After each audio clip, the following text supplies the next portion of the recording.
I'm joined now by the mayor of Tampa, Bob Buckhorn. Mr. Mayor, thank you so much for your time. Can you give us an update on the efforts that Tampa police are undergoing to try and find who killed these three people? Well, I can tell you, Stephanie, it's 7 days a week, 24 hours a day. I mean, our officers have been saturating this neighborhood for 10 days. The coverage here is unbelievable. You can't be out here for more than 5 minutes without seeing a police officer go by. We really have activated and energized the neighborhood to take ownership of their streets.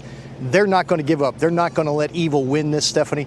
They're going to take back their streets, and we're going to be right there with them, looking for every suspect, looking for every clue. We are not leaving here until we get this guy. So police believe the killings are connected, but they want to officially label this person as a serial killer. Why is that? And what is the word on the street there in that Tampa community about what they're dealing with? Well, obviously they're fearful. I mean, this is a quiet neighborhood. It's a very mixed neighborhood. It's a neighborhood that is really up and coming. So we haven't dealt with this in this neighborhood before. And so the neighborhood is on edge, but I got to tell you, to their credit, they really have brought themselves together. They have organized themselves. They're taking care of the victims' families. They really want to make sure that line between good and evil, that they are standing there with good and they are not going to let evil win this battle. We don't call it a serial killer yet because we don't have the facts. Obviously, it's all taking place in the same area. There are a lot of similarities in the shootings, but we don't have enough evidence to point to the fact conclusively that it is a serial killer.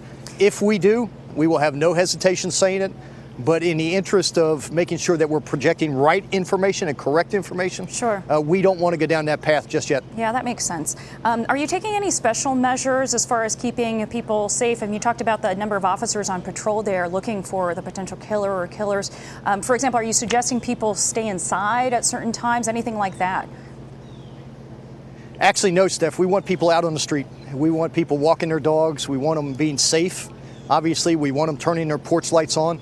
We want them to send a message to whoever this person is that they're not going to win, that we're going to win this battle and that we are going to come and get you. Obviously, there is technology that we're deploying that I can't talk about. Okay. But we are using every asset, every resource, every agency that we can to solve this crime. But the community has been our partners every step of the way. And one of the most important things that we have been engaged in here is making sure that accurate information gets portrayed, that the neighborhood understands what we're dealing with, and that they can, amongst themselves, not traffic and rumor or innuendo or hearsay, but they can deal with facts. All right.